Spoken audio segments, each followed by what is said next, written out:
Hello everyone. आप सबका स्वागत है आपके अपने YouTube channel Umesh study hub में। आज हम क्लास 8th का सेकंड चैप्टर करेंगे जिसका नाम है माइक्रो ऑर्गेनिज़म फ्रेंड एंड फोए। इसका मतलब क्या है, जो माइक्रो ऑर्गेनिज़म है वो हमारे लिए फ्रेंड की तरह भी काम करता है और फोए की तरह भी, मतलब वो हमारा दोस्त भी है और दुश्मन भी है। तो इस चैप्टर के अंदर हम माइक्रो ऑर्गेनिज़म के होने वाले बेनिफिट्स और हार्मफुल दोनों के बारे में पढ़ेंगे। हम हमारा चैप्टर स्टार्ट करते हैं। सबसे पहले अगर हम इंट्रोडक्शन की बात करें तो those living organism around us which we can not be seen with naked eye are called micro organisms और माइक्रोब्स। वो वाले लिविंग ऑर्गेनिज्म जो हमारे सराउंडिंग में होते हैं लेकिन हम उनको नेक्ड आई से नहीं देख सकते, उनको हम माइक्रो ऑर्गेनिज्म या माइक्रोब्स बोलते हैं। Some of these can be seen with a magnifying glass while some cannot be seen without the help of a microscope। यहाँ ये हमें बताता है कि कुछ ऐसे माइक्रो ऑर्गेनिज़म हैं जिनको हम मैग्नीफाइंग ग्लास, मतलब थोड़ा जिससे इमेज को बड़ा करके देखा जा सकता है, उससे भी देख सकते हैं, लेकिन कुछ ऐसे भी हैं जिनको हम माइक्रोस्कोप की हेल्प से ही देख सकते हैं। That's why these are called micro organisms और माइक्रोब्स। अब अगर हम बात करें माइक्रो ऑर्गेनिजम्स की, तो micro organisms are classified into 4 major groups. These groups are bacteria, fungi, protozoa and some algae. तो अब हम इन माइक्रो ऑर्गेनिज्म के बारे में ब्रीफ के अंदर पढ़ेंगे। तो अगर हम क्लासिफिकेशन करते हैं तो सबसे पहले हम बात करेंगे बैक्टीरिया की। तो बैक्टीरियाज़ क्या होते हैं? बैक्टीरिया, जैसे कि आप स्ट्रक्चर के अंदर देख सकते हो कि बैक्टीरिया की क्लासिफिकेशन करते हैं तो कुछ बैक्टीरिया होते हैं जो स्पाइरल शेप के होते हैं, जैसे कि आप इसके अंदर देख सकते हो कि कुछ क्या है स्पाइरल शेप के बैक्टीरिया हैं और कुछ क्या है रोड शेप लाइक बैक्टीरिया होते हैं, जिनके फंक्शंस भी क्या होते हैं, एक मतलब क्या है डिफरेंट डिफरेंट ये काम करने का काम करते हैं। तो जितने भी बैक्टीरियाज होते हैं वो सारे के सारे क्या होते हैं, सिंगल सेल ऑर्गेनिज्म होते हैं, मतलब इनमें क्या होती है सिंगल सेल होती है। Found in wide range of habitats ranging from glacier to desert and hot springs. इसका कहने का मतलब है कि हैबिटेट, यहाँ पे एक वर्ड आया है हमारे पास हैबिटेट, ठीक है, हमारे पास एक वर्ड आया है हैबिटेट। इस हैबिटेट का मतलब क्या होता है, रहने की जगह। कोई भी मतलब क्या है जो जहाँ पे रहता है, जैसे बैक्टीरिया, फंगी, जैसे हमारा एग्जांपल ले लो, हम हमारे घर में रहते हैं तो हमारे लिए वो क्या है, हमारा हैबिटेट है। लायन हैं, जितने भी ये एनिमल्स हैं वो क्या है जंगल के अंदर रहते हैं, तो जंगल फॉरेस्ट उनके लिए क्या है हैबिटेट है। हैबिटेट मीन्स रहने की एक पर्टिकुलर जगह। तो जो बैक्टीरिया की बात कर रहे हैं तो बैक्टीरिया क्या है, found in wide range of habitat ranging from glacier to desert and hot spring.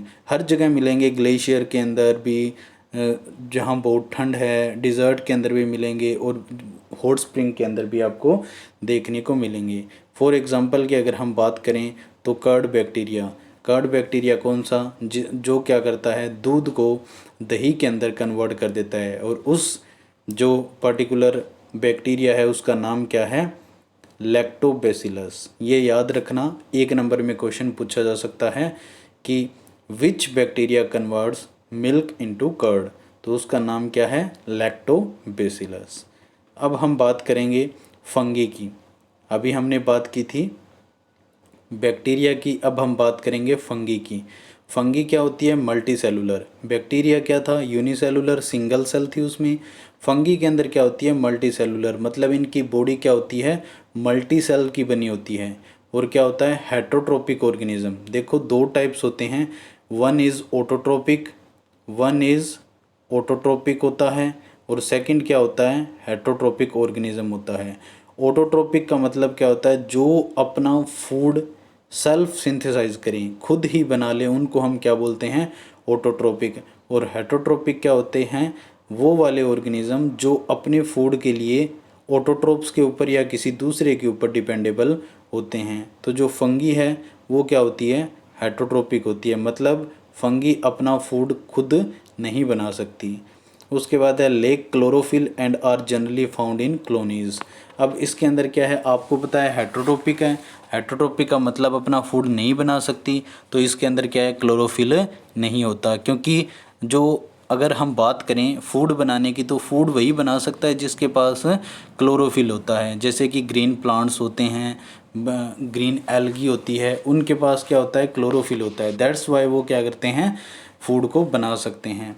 लेकिन इसके पास क्या होती है, क्लोरोफिल नहीं होता। और जनरली फाउंड इन कॉलोनीज, एक झुंड के अंदर एक बहुत सारी इकट्ठे रहते हैं। फॉर एग्जांपल बात करें पेनिसिलिन या फिर एस्परजिलस, ये कुछ क्या है, एग्जांपल हो जाते हैं किसके, फंगी के। ये क्या है, फंगी है, ये आपको यहाँ पर याद रखना है। उसके बाद अगर हम बात करें, बैक्टीरिया की बात कर ली हमने, फंगी की बात कर ली। अब अगर हम बात करें हमारे नेक्स्ट की प्रोटोजोआ, तो क्या है, प्रोटोजोआ की अगर हम बात करें तो प्रोटोजोआ क्या होता है, यूनिसेलुलर और multicellular micro organism. Protozoa unicellular भी हो सकता है और मल्टीसेलुलर भी हो सकता है। यूजुअली फाउंड इन वाटर, क्या होता है, ज़्यादातर मोस्टली कहाँ पे मिलता है, वाटर के अंदर मिलता है। एग्जाम्पल की बात करें तो अमीबा एंड पैरामीशियम। ठीक है, ये आप इस स्ट्रक्चर के अंदर भी देख सकते हो। ठीक है, ये अमीबा है और ये क्या है, पैरामीशियम है। अमीबा क्या होता है, इस मतलब इस प्रकार की इसकी स्ट्रक्चर होती है। ठीक है, और इस प्रकार की स्ट्रक्चर होती है और ये इस प्रकार क्या होता है, रेंग के ही चलता है। और इस मूवमेंट को क्या बोलते हैं, सुडोपोडिया मूवमेंट बोलते हैं। ठीक है, ये बात भी इसके अंदर आपको याद रखनी है। नेक्स्ट अगर हम बात करें एल्गी की, तो एल्गी देखो क्या है, अगर एल्गी की बात करें तो एल्गी भी क्या होती है, यूनिसेलुलर और मल्टीसेलुलर ऑटोट्रोपिक ऑर्गेनिज्म होती है। यहाँ पे आपको एक बात याद रखनी पड़ेगी कि जो एल्गी होती है वो क्या होती है, ऑटोट्रोपिक होती है। ऑटोट्रोपिक का मतलब क्या होता है, जो अपना फूड खुद से बना सके। ऑटो का मीन्स होता है सेल्फ, ट्रोपिक का मीन्स होता है फूड। ठीक है, तो क्या है, जो अपना फूड क्या कर लेगा, खुद ही सेल्फ ही बना लेगा। क्यों बना लेगा, क्योंकि इनके पास क्लोरोफिल होता है। तो देखो नीचे बताया भी हुआ है। ठीक है, कि क्या है, contain chlorophyll pigment and carry out photosynthesis. तो फोटोसिंथेसिस एक प्रोसेस होती है जिसके थ्रू प्लांट या जिनके पास क्लोरोफिल होता है वो क्या करते हैं, सनलाइट की हेल्प से अपना फूड बनाते हैं। उसी प्रोसेस को हम क्या कहते हैं, फोटोसिंथेसिस कहते हैं। अगर हम इसके एग्जाम्पल की बात करें तो एग्जाम्पल क्या हो जाएगा, क्लेमाडोनास हो जाएगा और स्पाइरोगायरा इसके क्या हो जाएंगे, एग्जाम्पल हो जाएंगे। नेक्स्ट अगर हम बात करें वायरसेस की, तो वायरस क्या होते हैं, virus are also microscopic which reproduce only inside the cell of the host organism which may be a bacterium, plant और एनिमल्स। देखो वायरस क्या करते हैं, वायरस अपने आप को बढ़ाते हैं, मतलब रिप्रोडक्शन के थ्रू अपने आप को बढ़ाते हैं। किसके अंदर, होस्ट सेल के अंदर। होस्ट क्या होता है, होस्ट वायरस का एक टाइप का घर होता है। जैसे फॉर एग्जांपल मेरी बॉडी के अंदर कोई वायरस एंटर कर गया है तो मेरी बॉडी उस वायरस के लिए क्या है, एक होस्ट है। ये बात आपको यहाँ पे याद रखनी है। क्या होता है, अल्ट्रा माइक्रोस्कोपिक ऑर्गेनिज्म होता है। कई बार क्या होता है, माइक्रोस्कोप की हेल्प से भी हम क्या कर सकते हैं, वायरस को नहीं देख सकते, तो इसके लिए क्या होता है, इलेक्ट्रॉनिक माइक्रोस्कोप का यूज़ किया जाता है जो हाईली डेवलप्ड होता है। इसीलिए इसको हम कहते हैं अल्ट्रा माइक्रोस्कोपिक ऑर्गेनिज्म होता है। Require host cells to reproduce and complete their life cycle. इसका कहने का मतलब है इसको होस्ट सेल चाहिए, मतलब किसी की पर्टिकुलर बॉडी चाहिए, उसके अंदर ये क्या कर सकता है, रिप्रोड्यूस हो सकता है और अपनी लाइफ साइकिल को कंप्लीट कर सकता है। फॉर एग्जांपल की बात करें तो इन्फ्लुएंजा हो गया, वायरस हो गया, पोलियो वायरस हो गया, ये क्या है, एक दूसरे की बॉडी के अंदर जाएंगे और वहाँ पे अपने आप को रिप्रोड्यूस करेंगे। तो ये थे क्या थे, माइक्रो ऑर्गेनिज्म की क्लासिफिकेशन की है हमने। तो इसके अंदर क्या है, बैक्टीरिया, फंगी, प्रोटोजोआ और वायरसेस के बारे में पढ़ा है। आगे हम इस चैप्टर में ये भी पढ़ेंगे कि इनके कारण होने वाले डिजीज़ कौन कौन से हैं। पर उससे पहले हम बात करते हैं फूड प्रिजर्वेशन की, कि फूड को कैसे प्रिजर्व किया जा सकता है, कैसे बचाया जा सकता है। तो process of preventing the spoilage of food item by the action of microbes is called food preservation. आपने देखा होगा बहुत बार हमारा क्या होता है, खाना अपने आप ख़राब हो जाता है। एक्चुअली में वो अपने आप ख़राब नहीं होता, उसको ख़राब करने का काम कौन करता है? माइक्रो ऑर्गेनिज्म करते हैं। तो हम क्या कर सकते हैं? उसको प्रिजर्व भी कर सकते हैं। Micro organism act on food item and spoil them. Micro organism क्या करते हैं? उसके अंदर जाकर एक्ट करते हैं और जो हमारा खाना है उसको क्या कर देते हैं? स्पॉइल कर देते हैं, ख़राब कर देते हैं। अब अगर हम बात करें मेथड कौन कौन से हैं जिसके थ्रू हम क्या कर सकते हैं? प्रिजर्व कर सकते हैं, बचा सकते हैं माइक्रो ऑर्गेनिज्म से। तो सबसे पहले अगर हम बात करें किसकी? केमिकल मेथड की। तो केमिकल मेथड क्या है? The chemical that control the growth of micro organism और on food are called preservatives. वो वाले केमिकल जो क्या करेंगे? ग्रोथ नहीं होने देंगे किसकी? माइक्रो ऑर्गेनिजम्स की। ठीक है, फूड के अंदर उनको हम क्या बोलेंगे? प्रिजर्वेटिव्स बोलेंगे। अब क्या एग्जाम्पल की बात करें तो एग्जाम्पल इसमें क्या आ जाता है? एग्जाम्पल आ जाता है सोडियम बेंजोइट का। क्या आ जाता है एग्जाम्पल हमारे पास? सोडियम बेंजोइट का। सोडियम बेंजोइट के अगर फॉर्मूले की बात करें तो फॉर्मूला क्या होता है? C7H5NaO2। ये क्या है? किसका फॉर्मूला है? सोडियम बेंजोइट का C7H5NaO2। ये क्या होता है? फॉर्मूला होता है सोडियम बेंजोइट का। मतलब खाने के अंदर अगर हम सोडियम बेंजोइट को डाल दें तो वो क्या है? स्पॉइल होने से बच सकता है। या फिर क्या करें? हम सोडियम मेटाबाइसल्फाइड को डाल दें। सोडियम मेटाबाइसल्फाइड, इसका फॉर्मूला क्या होता है? Na2S2O5। ठीक है, Na2S2O5 ये फॉर्मूला होता है किसका? सोडियम मेटाबाइसल्फाइड का। या फिर कॉमन सोल्ट हम डाल देते हैं, उसका फॉर्मूला क्या होता है? Sodium chloride. या फिर एडिबल ऑयल। एडिबल ऑयल कौन सा होता है? एडिबल का मतलब क्या होता है? जो खाने योग्य होता है। जैसे हम डालते हैं मूंगफली का तेल, सरसों का तेल, तो ये क्या होते हैं? एडिबल ऑयल होते हैं। तो इनको भी अगर हम डाल दें हमारे फूड के अंदर तो हम क्या कर सकते हैं? ख़राब होने से बचा सकते हैं। तो अब क्या है, यहाँ से आपके एग्ज़ाम में क्वेश्चन बनेगा कि वो केमिकल्स बताओ जिनके थ्रू हम फूड को स्पॉइल होने से बचा सकते हैं। तो sodium benzoate, sodium metabisulphite, common salt, या फिर एडिबल ऑयल एडिबल ऑयल का हम यूज़ करके उनको ख़राब होने से बचा सकते हैं। ठीक है, common salt is used as preservative in pickles. अचार के अंदर हम डालते हैं। It is also use to preserve meat and fish. जो मांस वगैरह होते हैं या मछली वगैरह होते हैं उनको भी प्रिजर्व करने के लिए उसके अंदर कॉमन सोल्ट डाला जाता है। Sugar is used as preservative in jams and jellies. तो जैम्स जेलीज़ के अंदर हम शुगर का यूज़ करते हैं as a preservative. Oil and vinegar are used as preservative in pickles and vegetables. अब ऑयल का तो पता होगा आपको, ये होगा कि विनेगर क्या होता है। विनेगर सिरके को बोलते हैं जिसका केमिकल नेम क्या होता है? Acidic acid. Acidic acid CH3COOH, इसका फॉर्मूला होता है एसिटिक एसिड। और कॉमन लैंग्वेज में हम इसको क्या कहते हैं? विनेगर सिरका, जो हम अचार वगैरह पिकल्स वगैरह के अंदर यूज़ करते हैं। तो ये बात आपको यहाँ पे याद रखनी है। अब दूसरा क्या है? ये तो थे केमिकल मेथड्स। अब दूसरा हम बात करेंगे हीट एंड कोल्ड ट्रीटमेंट। ठीक है, हीट एंड कोल्ड ट्रीटमेंट। तो इसमें क्या कहता है? Boiling the milk helps in killing micro organism present in it. तो ये तो देखो हम बचपन से देखते आ रहे हैं कि हमारे घर पे क्या करते हैं? मिल्क वगैरह को पहले बॉईल कर लेते हैं, गर्म कर लेते हैं। कई बार हम पानी को भी गर्म करके पीते हैं, या जब हम बीमार हो जाते हैं तो डॉक्टर ये बोलता है कि पानी को गर्म करके ठंडा करके फिर पीना। उसको गर्म करने का मतलब क्या है? कि उसके अंदर जो माइक्रो ऑर्गेनिज्म है उनकी डेथ हो जाए, वो मर जाए, ताकि वो हमारे बॉडी के अंदर ना जा सके और हमें नुकसान ना पहुंचा सके। अब क्या है? एक प्रोसेस आती है पास्चुराइजेशन की। पास्चुराइजेशन एक प्रोसेस है जिसके थ्रू क्या होता है? Pasteurization is a technique of preserving milk in which it is boiled to about 70 degree Celsius for 15 to 30 second and then suddenly chilled and stored.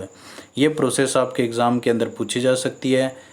Pasteurisation वो प्रोसेस होती है जिसके अंदर क्या होता है? मिल्क है उसको बॉयल किया जाता है, गर्म किया जाता है। कितने टेम्परेचर पे? 70 डिग्री टेम्परेचर पे। कितने टाइम के लिए? 15 से 30 सेकंड के लिए। देन सडनली क्या होता है? उसको चिल किया जाता है, ठीक है, ठंडा किया जाता है और फिर उसको क्या कर लिया जाता है, स्टोर कर लिया जाता है। तो जो भी उसके अंदर माइक्रो ऑर्गेनिजम्स होते हैं उनकी ग्रोथ होती है वो बिल्कुल डेड हो जाती है, और हम क्या कर सकते हैं, उसको माइक्रो ऑर्गेनिज्म से बचा सकते हैं और मिल्क को ख़राब होने से भी बचा सकते हैं। नेक्स्ट जो हमारा मेथड है वो है स्टोरेज एंड पैकिंग।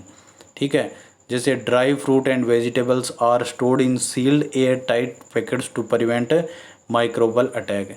हमने देखा होगा हम क्या करते हैं कि कोई भी चीज़ है जैसे ड्राई फ्रूट है या वेजिटेबल्स है या कोई फ्रूट्स हैं, उनको अगर हम कट करके ओपन के अंदर छोड़ देंगे तो उनके ऊपर क्या है, माइक्रो ऑर्गेनिजम्स की ग्रोथ क्या हो जाएगी, स्टार्ट हो जाएगी।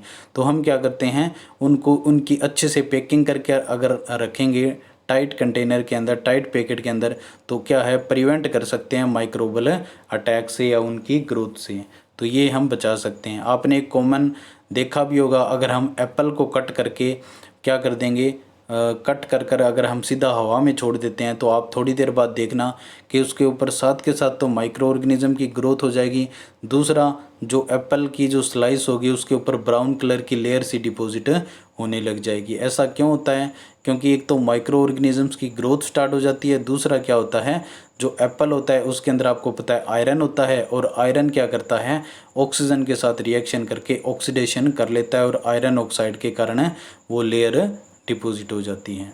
अब अगर हम बात करें इम्पोर्टेंस ऑफ माइक्रो ऑर्गेनिज्म, कि माइक्रो ऑर्गेनिज्म की इम्पोर्टेंस कहाँ पे है, तो इन फूड इंडस्ट्री, सबसे पहले अगर हम बात करें तो फूड इंडस्ट्री, तो आपको पता है जो हम कर्ड खाते हैं वो किसकी हेल्प से खाते हैं, माइक्रो ऑर्गेनिज्म की हेल्प से। जैसे इन फूड इंडस्ट्री, तो फूड इंडस्ट्री के अंदर क्या है, आता है lactobacillus bacteria promote the conversion of milk into curd. तो ये क्या है, लैक्टोबैसिलस जो बैक्टीरिया है वो क्या करता है, मिल्क को कर्ड में कन्वर्ट कर देता है। तो ये भी क्या है कि इसका फ़ायदा है। Yeast is used in preparation of bread, pastries and cakes. तो जो यीस्ट होती है, जो फंगस तैयार होती है, वो क्या होती है, किसकी प्रिपरेशन में हेल्प करती है, ब्रेड की जो हम खाते हैं, पेस्ट्रीज की और केक्स की। तो जो ब्रेड, पेस्ट्रीज एंड केक्स किससे बनती है, यीस्ट से बनती है, फंगस से।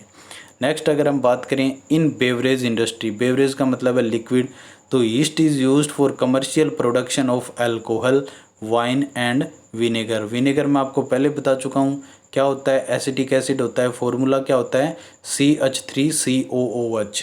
ठीक है, yeast act is on sugar and convert into alcohol by the process of fermentation, Louis Pasteur discovered fermentation. तो यीस्ट क्या करता है, यीस्ट एक्ट करता है ऑन शुगर के ऊपर, ठीक है, और शुगर को कन्वर्ट कर देता है किसके अंदर, अल्कोहल के अंदर। और शुगर का अल्कोहल में कन्वर्ट हो जाना यीस्ट के थ्रू, उस प्रोसेस को हम क्या कहते हैं, फर्मेंटेशन कहते हैं। ये एग्ज़ाम में पूछी जाएगी टर्म्स कि व्हाट इज़ फर्मेंटेशन। तो शुगर का कन्वर्ट हो जाना अल्कोहल के अंदर in the absence of oxygen और with the help of yeast, उसको हम क्या कहते हैं, फर्मेंटेशन। और एक नंबर का क्वेश्चन यहाँ से भी बन सकता है कि जो फर्मेंटेशन की प्रोसेस है उसको किसने डिस्कवर किया था, तो लुईस पाश्चर नाम का साइंटिस्ट था, उसने इसके बारे में बताया था। अब हम बात करें इन मेडिसिन प्रोडक्शन, तो medicine produce by certain micro organism to kill और stop the growth of other disease causing micro organism are called antibiotic. देखो जब भी हम बीमार हो जाते हैं तो डॉक्टर हमें क्या देता है, एंटीबायोटिक देता है। तो एंटीबायोटिक को तैयार करने के अंदर किसकी हेल्प होती है, माइक्रो ऑर्गेनिजम्स की हेल्प होती है।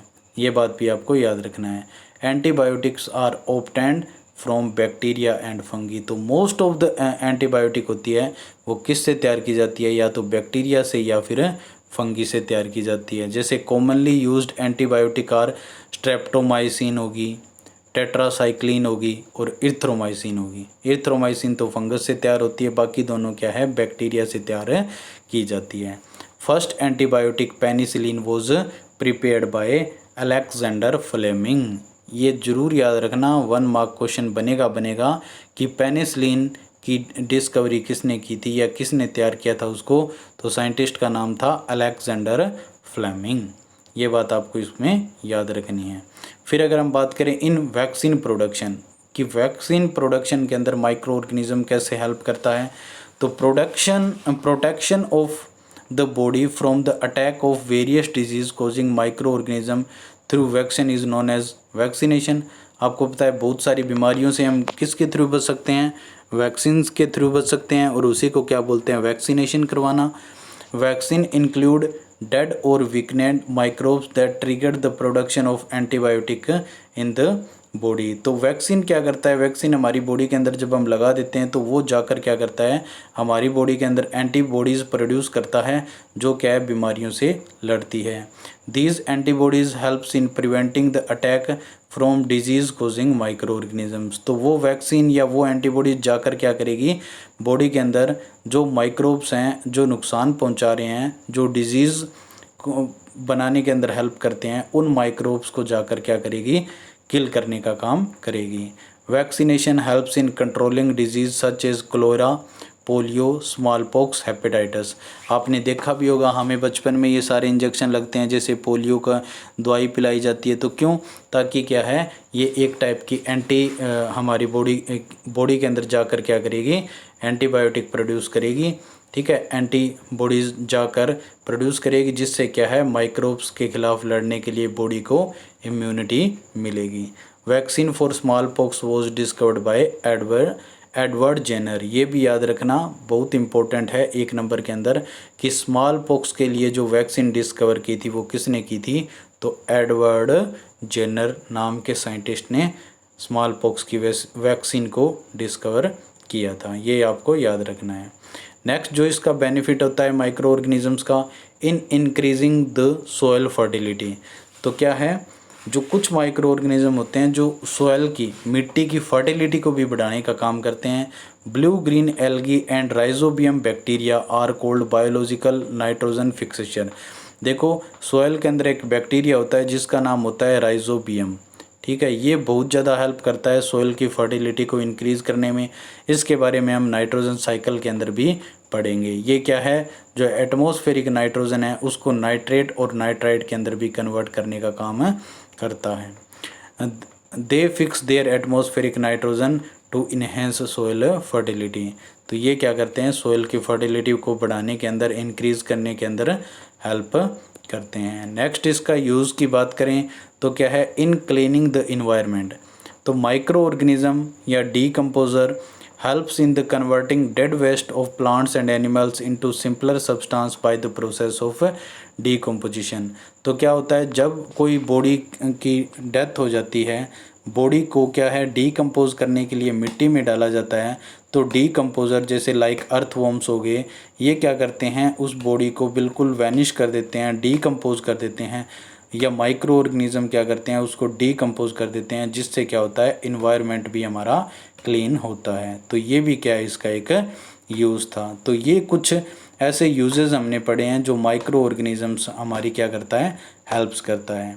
अब जो हमारा नेक्स्ट टॉपिक है, और आपका क्या है, इस चैप्टर के अंदर क्वेश्चन बनने का भी पूरा चांसेस है, वो है हमारा नाइट्रोजन साइकिल। वो है हमारा नाइट्रोजन साइकिल। इससे क्या है, क्वेश्चन बनने के पूरे चांसेस होते हैं।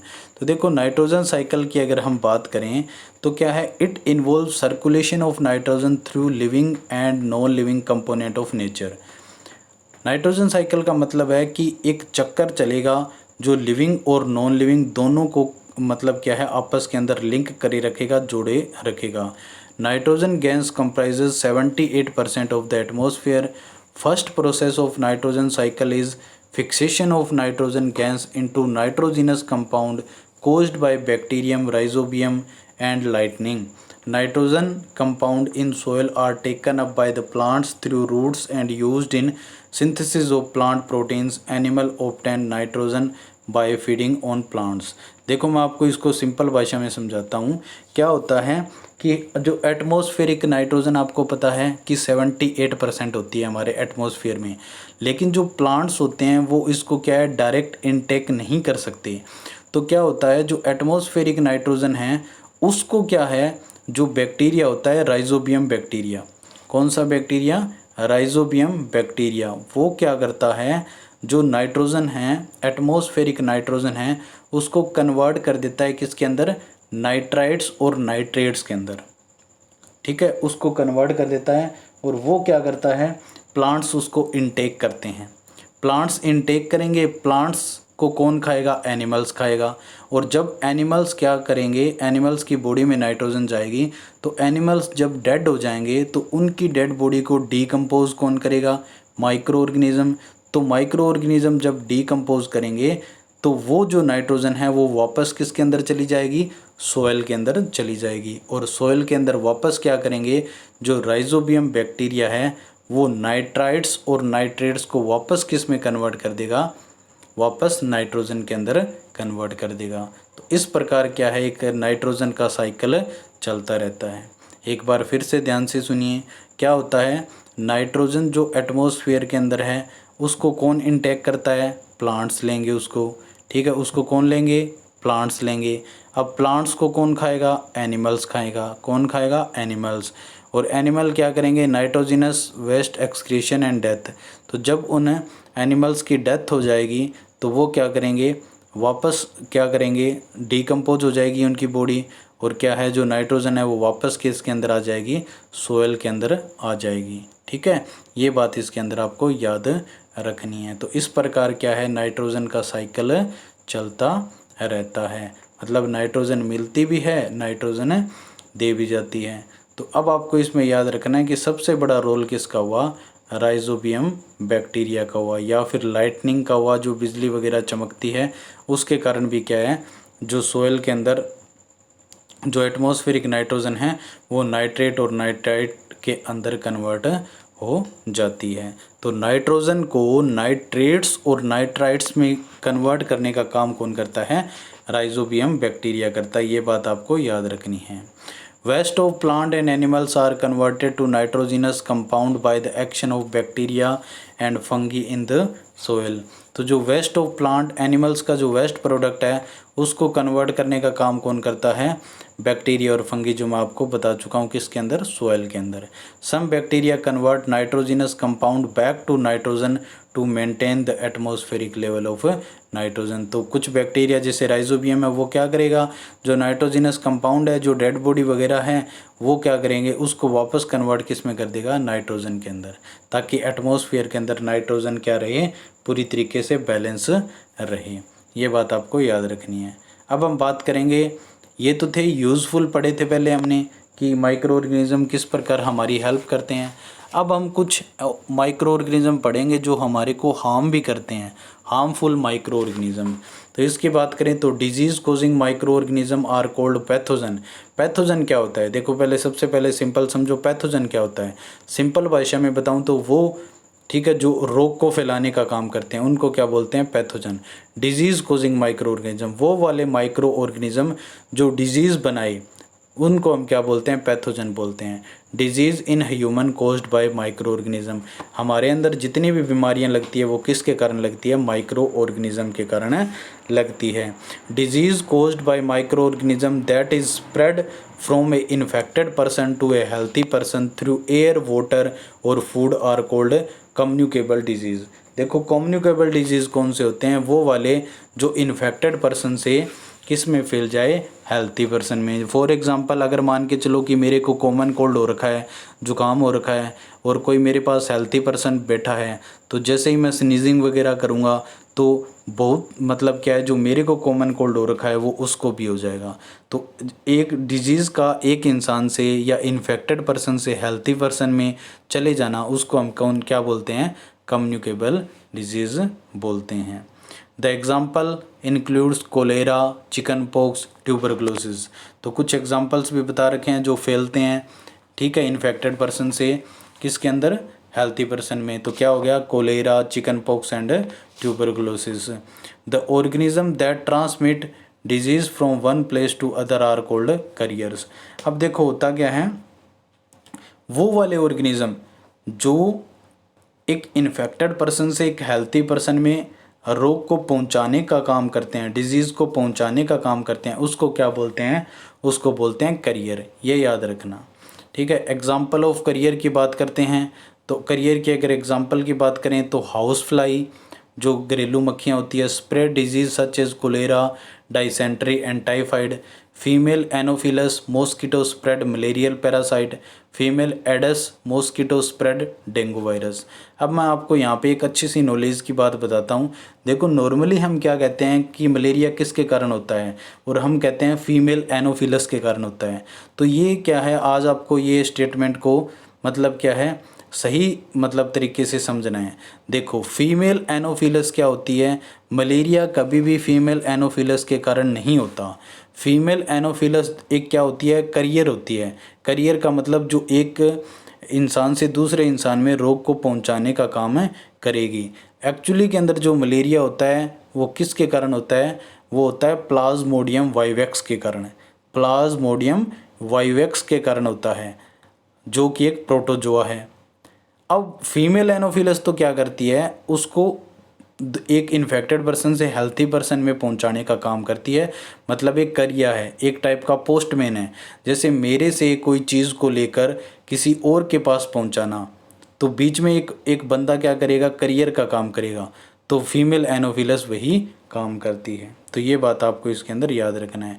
तो देखो यहाँ पे कुछ डिजीज़ बताए गए हैं, जैसे ट्यूबरकुलोसिस है, मीज़ल्स है, चिकन पॉक्स है, पोलियो है। अब ट्यूबरकुलोसिस क्या है, बैक्टीरिया से होने वाला डिजीज़ है, और उस बैक्टीरिया का नाम क्या है, माइकोबैक्टीरियम ट्यूबरकुलोसिस। ठीक है, और ये किसके थ्रू ट्रांसमिट होता है, एयर के थ्रू। मीज़ल्स है वो वायरस के थ्रू होता है, चिकन पॉक्स है वो वायरस के थ्रू होता है, पोलियो है वो भी क्या होता है, वायरस के थ्रू होने वाला डिजीज़ है। अब इसमें प्रिवेंट क्या कर सकते हैं कि keep the patient in complete isolation. जिसको ये प्रॉब्लम है उसको थोड़ा अलग रखो घर के अंदर। Keep the person belonging to the patient away from those of the other, vaccination to given at the suitable age. तो ये अगर डिजीज़ हो जाए जैसे tuberculosis, measle, chicken pox, polio अगर किसी को है तो उससे थोड़ी डिस्टेंस बना के रखें, उसको थोड़ा आइसोलेट करके रखें, और उसको टाइम टाइम पर क्या देते रहें, वैक्सीन देते रहें। कोलेरा की बात करें, टाइफाइड की बात करें, तो दोनों के दोनों क्या है, बैक्टीरिया के कारण होने वाले डिजीज़ हैं। इसमें भी क्या करना है, इसका जो करियर है वो क्या है, वाटर के कारण, फूड के कारण है। जैसे फॉर एग्जांपल किसी को टाइफाइड हो रखा है और मैं उसका जूठा पानी पीता हूँ तो पूरे चांस है कि मेरे को भी हो जाएगा।